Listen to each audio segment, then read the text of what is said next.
Bom, e nessa estreia aqui da TV Jovem Pan News, a gente conversa com o presidente da República, Jair Bolsonaro, falando sobre todos os assuntos, a recuperação da pandemia, a questão dos combustíveis. Tudo bem, presidente? Muito obrigado por estar aqui conosco nessa estreia. Como vai? Bom dia, muito obrigado pelo convite, numa data marcante para vocês e para o Brasil. E nós carecemos, sim, de uma imprensa isenta. Liberdade de imprensa acima de tudo, obviamente com responsabilidade. Acompanho muito o programa Pingo nos Is, que é conduzido ali pelo Augusto Nunes, e vejo em vocês uma reserva muito grande do que é a verdadeira imprensa no nosso país. Já fui criticado por vocês, mas todas as vezes de forma justa, e eu procurei corrigir. Esse é o papel da imprensa. É isto que nós carecemos no Brasil. E a TV Jovem Pan é muito bem-vinda. Pode ter certeza que o canal 576 vai ficar ligado sem som, obviamente, né? Na minha sala, para eu sempre que tiver uma imagem que interesse, dar o som ali e acompanhar vocês. E pode contar conosco em tudo que for possível da minha parte para colaborar, de modo que as informações sejam prestadas na ponta da linha aos seus telespectadores da melhor forma possível. Obrigado e Deus ilumine a todos vocês aí na Jovem Pan. Obrigado, presidente. Bom, presidente, nós somos já uma TV, mas a Jovem Pan originalmente é uma emissora de rádio e quando se fala em rádio tem muita gente ainda nos ouvindo no carro. E aí as pessoas se perguntam e podem estar se perguntando em relação ao preço dos combustíveis. Inclusive os governadores vêm articulando a partir de agora uma possibilidade de congelar o ICMS dos combustíveis para evitar aumentos nas bombas. O senhor inclusive mandou um projeto para o Congresso, já passou pela Câmara, pelo menos as primeiras discussões, em relação ao ICMS dos estados. De que forma, presidente, é possível equacionar urgentemente essa questão do preço dos combustíveis no Brasil, que isso pressiona, obviamente, a inflação lá na frente? Tem ligação direta com a inflação. O preço do combustível subiu no mundo todo, em valores absurdos. Agora, nós temos a obrigação aqui de lutar por um preço menor possível. Antes desse projeto para o Congresso, antes de uma ação direta de inconstitucionalidade por omissão junto ao Supremo Tribunal Federal sobre o mesmo assunto, né? Eu baixei um decreto um tempo atrás, obrigando os postos de combustível a botar uma plaquinha lá, né? O preço da gasolina, por exemplo, custa X lá na refinaria, o preço do frete tanto, a margem de lucro tanto, imposto federal tanto, imposto estadual tanto. Bem, isso daí é difícil você fazer cumprir isso aí. Agora, o que nós precisamos para termos transparência e previsibilidade na questão do combustível? É cumprir uma emenda constitucional de 2001, onde diz que o valor do ICMS tem que ter um valor nominal, não é 1%. Os impostos federais, PIS, COFINS e CID, são exatamente os mesmos valores em centavos desde janeiro de 2019. Eu congelei isso daí, já prevendo talvez o futuro, né? Agora, o que acontece com os governadores de maneira unânime? Eles têm um percentual. E alguns governadores ainda falam que o valor é o mesmo desde 2019. O valor não é o mesmo. O que é o mesmo é o percentual. E o percentual do ICMS em cima do combustível, ele é tomado no preço final da bomba. Eles fazem a média. Tem alguns estados que o pessoal vai buscar fazer a média, onde a gasolina é mais cara, o diesel, o álcool, né? Fazem a média e aplica em cima da média. Vamos arredondar números aqui. Vamos supor que, arredondar próximo da realidade, que a gasolina aí no teu bairro está R$6. Então, o meu preço está congelado, em centavos desde 2019. O ICMS incide em cima do preço final, está R$6, 30%, R$1,80. Agora, esse R$1,80, ele é bitributado. Que o ICMS incide, obviamente, em cima do preço da refinaria, sim, incide em cima também da margem de lucro do dono do posto, incide em cima do frete e incide em cima do próprio PIS/COFINS. Tanto é verdade que eu estou falando que eu quero cumprimentar o governador Zema, porque ele agora deu uma tuitada aí, né? Mostrando aqui, dizendo que vai congelar o valor do diesel, não os demais combustíveis. Ele dá um exemplo. O Zema tem a noção que o diesel interfere mais ainda na vida de todos nós. Encarece tudo. Aumentou o combustível, o diesel em especial, né? Na ponta da linha vem a inflação. Então, o que falta para os senhores governadores? Eu levantei essa discussão e eles sabem que eu estou certo, tanto é que você acabou de dizer, que eles querem discutir o congelamento do ICMS. Então, a minha proposta, junto ao Congresso e junto ao Supremo, não é dizendo que o diesel, o valor do ICMS tem que ser tanto. Eu quero que seja um valor nominal. Você chegue lá no posto da cidade e vê lá, vale no estado todo, vê lá. ICMS da gasolina, R$ 1,80. ICMS do governo federal, 70 centavos. E você começa a buscar quem está exagerando nessa conta. Se você pegar o que o governo federal arrecadou por litro de combustível desde 2019 até agora, é exatamente o mesmo valor. Vendeu mais, arrecadou um pouquinho mais. Vendeu menos, arrecadou menos. Agora, no tocante aos governadores, não. Dado a bitributação do ICMS, o volume arrecadado por eles quase que dobrou de 2019 para cá. Então tem algo errado aí. Não vale apenas eu falar que é uma verdade que o combustível está subindo no mundo todo. Aqui está subindo menos, mas está subindo no mundo todo. Acabamos de ter um reajuste no diesel agora. Alguns acham que a culpa é minha. Eu posso intervir na Petrobras? Eu vou responder processo. O preço da Petrobras vai acabar sendo preso. É uma estatal que, com todo respeito, só me dá dor de cabeça. Nós vamos partir uma maneira de nós quebrarmos mais monopólio. Tá? Quem sabe até botar no radar da privatização. É isso que nós queremos. Não adianta, outro dia chegou um assessor para mim e falou, olha, a Petrobras acabou de bater recorde na exploração de barril por dia, 3 milhões e pouco de barril por dia. Então eu falei, e qual a consequência disso? Que o povo vai pensar, nós somos autossuficientes? Somos. Mas dados a leis do passado, a vinculação do preço do combustível, levando-se em conta o barril Brent lá fora e o dólar aqui dentro, o reajuste é automático. É uma empresa que hoje em dia está prestando serviço para acionistas, mais ninguém. A chance de vocês perderem algo na Petrobras é zero. Só o governo federal está pegando 11 bilhões. Uma quantia equivalente a essa vai para acionista. Você comprar ação de qualquer empresa, você pode perder. Na Petrobras você não perde nunca. Ou seja, essa empresa é nossa ou é de alguns privilegiados? Eu sei que tem gente humilde também comprando ações, mas não é justo o que está acontecendo. Quando eu apresentei uma medida provisória da venda direta do etanol, do álcool, nós temos dificuldade. O que é venda direta? Você pode, o seu dono do posto de gasolina, você vai na refinaria, compra teu álcool e vai para o teu posto de combustível. Hoje em dia, ele anda, às vezes, 300 quilômetros, depois volta mais 300 quilômetros para botar num posto de combustível 10 quilômetros de distância da refinaria. E por que a briga? É ICMS, é imposto, é um montão de interesse em cima disso. Você é obrigado a comprar combustível, você não tem como não viver com isso. Então, o pessoal que não perde nunca. Agora, enfrentar um monopólio desse, com todo respeito, não é fácil. Daí as pancadas que eu levo o tempo todo. Não é só aí. Me permite adiantar um pouquinho mais. Você pega, por exemplo, os prejuízos das estatais em 2015. Lá embaixo, prejuízo. Vê os lucros de 2020. A diferença, na ordem de 90 bilhões de reais. Para onde ia essa grana? Vai lá em Itaipu Binacional, que não investia quase nada, e vê quanto investiu ano passado. 2 bilhões e meio. Onde foram 2 bilhões e meio? Segunda ponte com o Paraguai, extensão do aeroporto de Foz do Iguaçu, vai poder pousar avião de fora lá. Atendemos 40 municípios do Noroeste Paranaense. O governador Ratinho, que é o grande aliado nosso, está vibrando com tudo isso. Duplicação de estrada. Para onde ia essa grana no passado? Você vai para os Correios, que praticamente não davam lucro. Era assaltado também, né?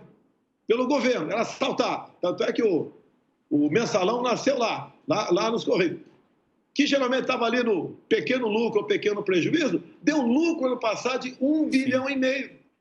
Esse ano, a previsão é dar lucro acima de 3 bilhões de reais. Aonde ia essa grana? Vai para a Caixa Econômica Federal. Cada diretoria tinha um partido político. Hoje a Caixa, que diminuiu a taxa de juros, um cheque especial, e está fazendo horrores pelo Brasil, no bom sentido, nos orgulha todos nós. Vá no Banco do Brasil, vê como eram as questões do Banco do Brasil. Vá no BNDES, que eu quero trazer o Montezano numa live para a gente mostrar como era usado o BNDES. Não é só dinheiro para fora do Brasil, não. Tá? Porque lá fora a propina é garantida, diretamente depositada em paraíso fiscal. Aqui dentro do Brasil, a mesma coisa.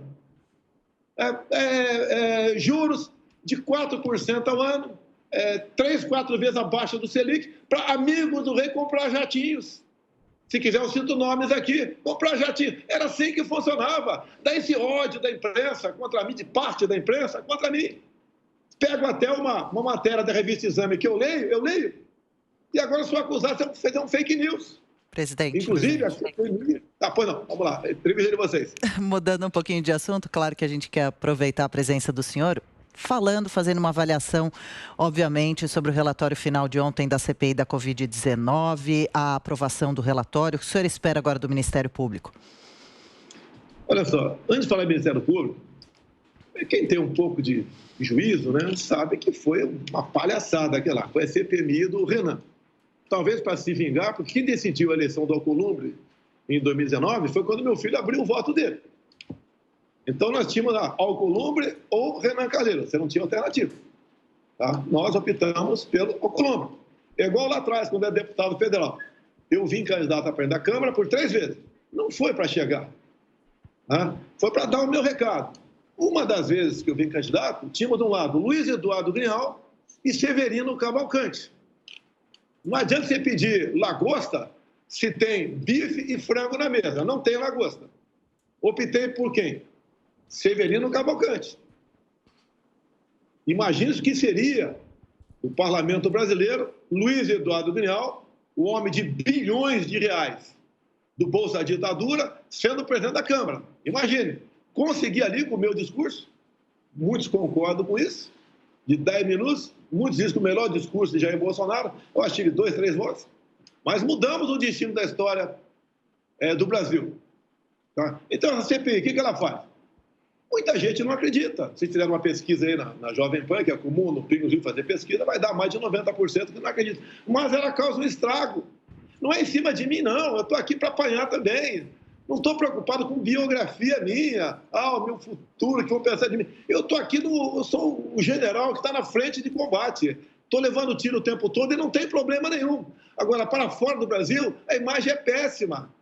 Acho que estão vivendo aqui uma ditadura. Acho que eu estou prendendo jornalista. Eu estou cerceando liberdade de expressão. Eu matei gente na Covid. Isso influencia. Gente que quer investir no Brasil não investe. Gente que quer fazer o turismo no Brasil não faz. Prejudica todos nós. Isso mexe na bolsa, mexe no preço do dólar. Vai para os combustíveis, vai para a inflação. O que essa CPI fez de vantajoso para o Brasil? O que senador do G7, né, que além do Renan, do Omar e do Randolph, tá, tem mais 4 lá, o que eles fizeram em 2020? Já que sabiam de tudo, por que não procuraram o presidente? Procuraram o Ministério da Saúde? Olha, faz isso, faz aquilo. Ficaram em casa de férias. E volta para cá. Os pais da ética, da moralidade. Eu fui o único chefe de Estado do mundo que botou a cara. Eu vi o Rodrigo Constantino, que eu gosto muito dele.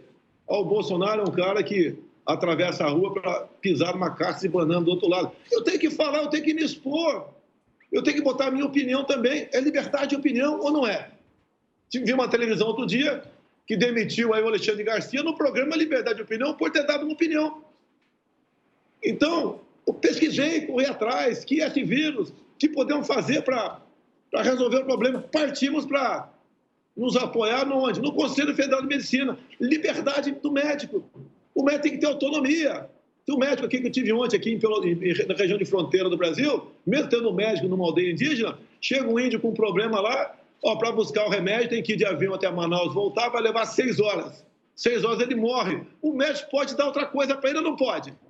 Não, Presente. Não tem comprovação científica.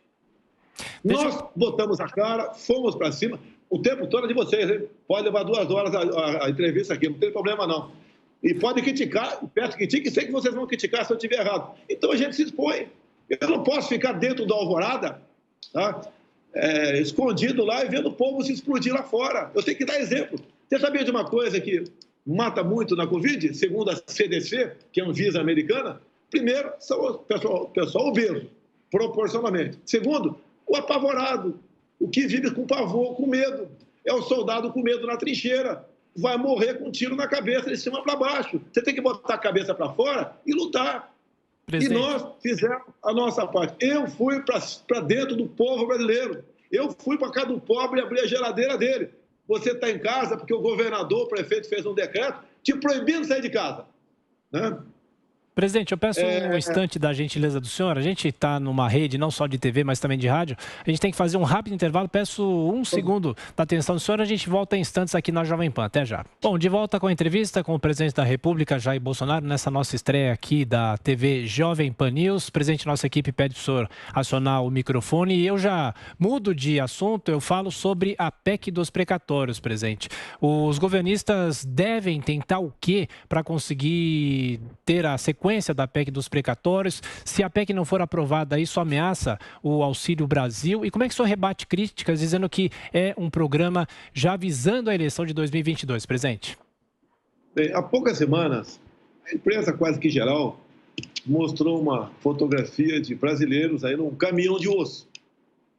Né? Uma imagem que choca a gente. Choca a gente. Né? E nós sabemos do problema que tem aumentado bastante a inflação aqui de gêneros alimentícios. Consequência da política. Fique em casa, a economia te vê depois. Mas não basta eu falar isso, eu tenho que buscar alternativas. O ano passado conseguimos com o auxílio emergencial. Né, por 5 meses, R$600, depois por 4 meses, 300. Nós pagamos ano passado o auxílio emergencial o equivalente a 13 anos de Bolsa Família. E eu vinha conversando com o Paulo Guedes. Paulo, a média do Bolsa Família está em R$192. Média. Tá? Que a média aí tem gente que ganha abaixo desse valor. E nós temos que dar uma ajuda, porque esse pessoal não tem como arranjar emprego, não tem qualificação para ter emprego. Né? Então, nós trabalhamos onde buscar uma folga, né, no teto. E quando, de repente, cai, como o Paulo Guedes diz, um meteoro na nossa cabeça. Números aproximados. Tínhamos que pagar 30 bilhões ou 40 de precatórios, passou para 90. E entra no teto. Ia estar comprometido até o orçamento do Tarcísio, da Damares, do Marinho, que ia levar para o Nordeste. Mas tem que negociar esse pagamento. Não tem como pagar essa dívida. E digo que vinha mais de 10 anos. Há mais de 10 anos. E o pessoal faz estourar em cima da gente. O objetivo é te sufocar pela economia. Os caras querem me tirar daqui de qualquer maneira. Não é que eu não quero sair, eu vou sair um dia. Né? No dia certo, na hora certa. Agora, nós temos que atender esses mais pobres. O Paulo Guedes tem coração. PG, como é que fica, PG? Se não fosse um ministério complexo, podia estar qualquer um aí. E você não é qualquer um. É um homem que nunca trabalhou para político nenhum. Então, começamos a buscar alternativa. Uma é renegociar os precatórios. E não quero entrar em detalhes. Esse precatório é uma brincadeira. É uma brincadeira. Dá para ser educado aqui.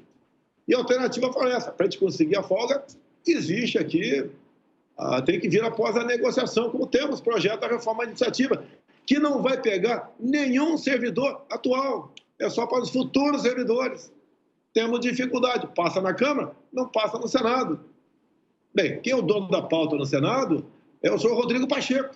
É com ele tem que botar em pauta. Assim como quem tem que botar em pauta a possível ida para o André Mendonça para o Supremo é o senhor Davi Alcolumbre, que bote em pauta. Se não passar, paciência. A gente faz de tudo para passar. Ninguém atendeu tão bem o Legislativo, quer seja a Câmara ou o Senado, do que eu. Nunca ganhamos emenda. Tem direito à emenda? Libera a emenda. Tá? Por ocasião da pandemia, atendemos todos os prefeitos e governadores. Não escolhemos, não atende esse cara que esse partido é tal, não interessa para a gente. Atendemos a todo mundo. Tanto é verdade que eu desconheço um só prefeito que tenha atrasado o pagamento do 13º do corrente ano. Os precatórios é vital para a nossa economia. Porque uma bagunça na economia não interessa para ninguém, até que, porventura, for assumir minha cadeira no futuro. Se alguém assumir minha cadeira no futuro com a economia bagunçada, ele não vai governar. Agora, é questão de consciência. Eu tenho certeza que a maioria do Senado e da Câmara, né, a Câmara já aprovou na comissão, uma ampla margem de votos. Eu espero que prossiga. É o Brasil, não sou eu. eu vou embora um dia. Ou em 22, né, final de 22, ou se eu disputar a eleição não for reeleito, no final de 26. Para alguns querem antecipar. Alguns têm saudade do que acontecia no passado. Quantas vezes, como deputado, eu conversava com um jornalista lá eu não era chefe de executivo nenhum. Eu falava, como é fácil ser jornalista no Brasil? Não falta matéria. 2, 3 escândalos de corrupção por semana. Tá? É muito fácil ser jornalista. Agora, nós queremos um Brasil melhor. Nós chegamos a botar a taxa de Selic a 2% ao ano. Agora está subindo. Tá? Agora, democracia é isso daí.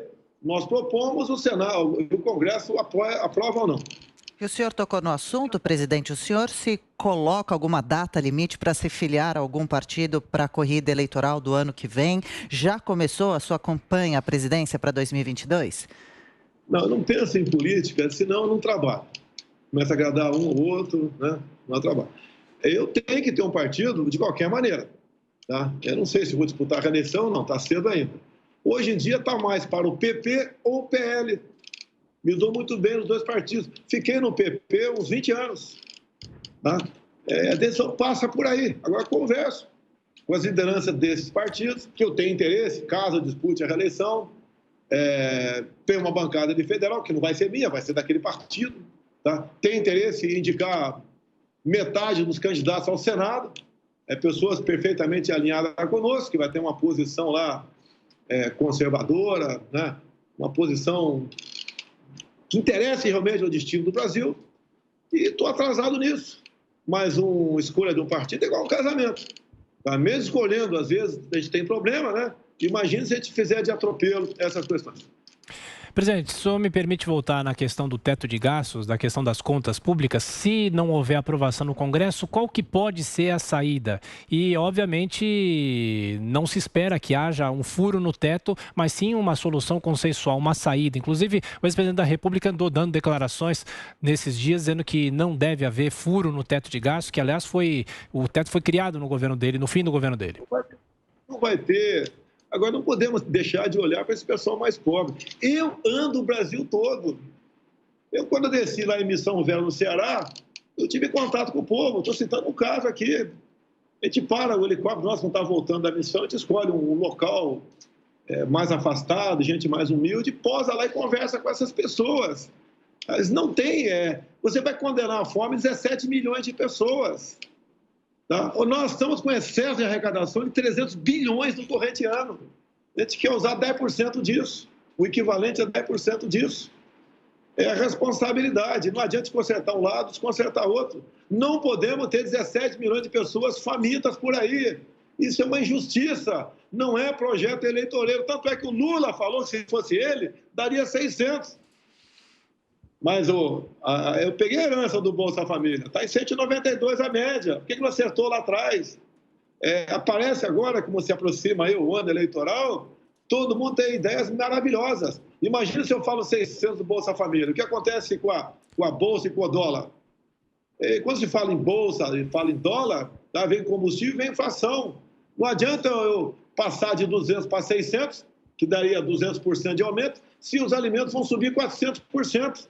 É responsabilidade. Muita gente chega para mim e fala, passa para 600, você está garantido uma eleição. Espera aí, não vou falar de política. Eu tenho uma responsabilidade até o final de 22. Olha os problemas que eu enfrento. Olha o julgamento no TSE de ontem. Que ponto chegou o nosso TSE? Tem certas coisas, você nem tem que botar em pauta, tem que arquivar. E, presidente? Estamos atrás ainda, achando que eu cometi fake news durante a campanha, queriam caçar uma chapa. Que fake news contra o PT? Fake news contra o PT é dizer que é um partido de gente honesta. Daí seria um fake news. É dizer que eles são contra o aborto. Aí seria fake news. Que eles defendem a família tradicional. Seria fake news. Que eles não são corruptos. Aí seria um fake news. Então, o tempo todo, pressão, graças a Deus, estou tranquilo, tá? Nada me abala e vamos seguir em frente. Boa. Presidente, o senhor também sancionou a nova lei de improbidade administrativa sem vetos. O Ministério Público entendeu isso como mais um golpe à Lava Jato, ao combate à corrupção. O senhor concorda? Como analisa? Eu atendi integralmente os deputados e senadores. Essas questões aí que vem do parlamento, quando trata disso e trata de lei eleitoral, qualquer veto nosso é derrubado lá. Qualquer veto é derrubado. Então, conversei com o Arthur Lira. Arthur Lira, essa é a vontade do parlamento? Falou, presidente, até porque passou aqui por consenso. Então, qualquer partido ali com 50 parlamentares ou mais, ou ajuntamento de partidos com mais, poderia ter pedido votação nominal. No Senado, parece que foi votação nominal. Então, atendi o parlamento. E o que acontece com a improbidade administrativa? Quando você senta numa cadeira de presidente, de governador, de prefeito, você começa a entender o que é isso. Tudo é improbidade administrativa. Tudo.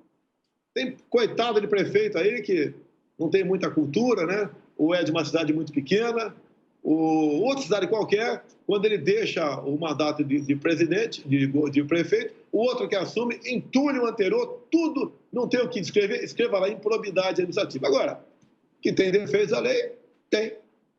Tá? Nada é perfeito. Se corrija. Tá? E assim vai ser feito. Atendi o parlamento nisso aí. Agora, me acusar de golpe no Lava Jato, por mim, né, para o meu governo, eu nunca dei trabalho para a Lava Jato. Não estou investigando a gente em nada.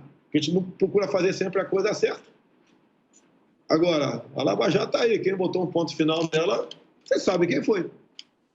Presidente, o senhor recentemente teve contas suspensas nas redes sociais por causa das declarações em relação à vacina e o HIV. Quando o senhor retomar essas contas, o senhor acha que o senhor precisa ter um tom um pouco mais moderado em relação a essas questões da vacina e a questão da própria pandemia?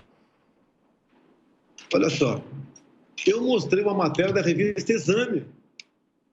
Eu não inventei, não falei, olha, eu mostrei várias matérias. Olha aqui a revista Exame. Está lá na minha live, olha lá. Eu tenho ela salva aqui até, porque foi tirada do ar, né? Olha aqui a revista Exame. A revista Exame faz uma conotação de quem toma vacina está mais propenso ao ter contato com HIV, né? Se contaminar. É a revista Exame. Eu ainda falei, não vou comentar esse assunto. Então, 3 dias antes da minha live, estava lá a matéria da Exame. 2 dias depois, ou 3, de que eu fiz a live, a própria Exame me acusa de fake news. Eu não invento nada. Botaram na minha conta. Daí foi lá para a CPI do Renan. Aquele santuário à honestidade, Renan Calheiros. Né? Um monumento à honestidade.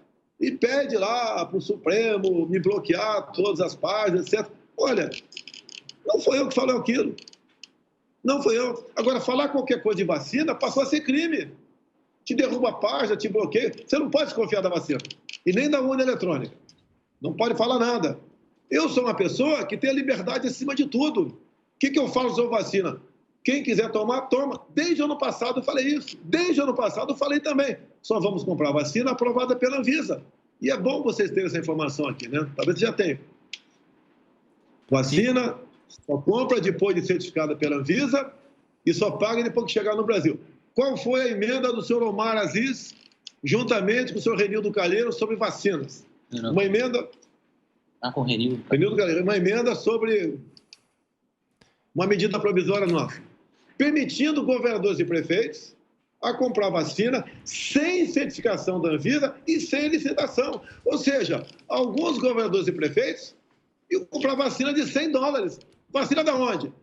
De Marte, da Lua, de Plutão, de Saturno. Quem ia pagar a conta? O governo federal. Como nós frustramos o plano de Omar Aziz e Randolph Rodrigues, que foi o relator, e o irmão do Renan Calheiros, os caras vieram com tudo para cima da gente. Eu sou corrupto. Eu sou corrupto sem ter recebido uma só dose da Covaxin e sem ter pago R$1 sequer.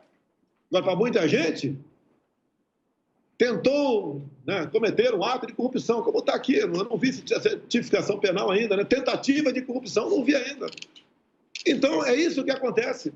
Eu me exponho, né? Desculpa, Rodrigo Constantino, não atravessa a rua não, Rodrigo. Eu falo, eu tenho minha opinião pessoal sobre a vacina, que particularmente eu converso com as pessoas, de público não. Nós disponibilizamos vacina para todo mundo. Como é que eu posso ser negacionista? Uma vacina experimental.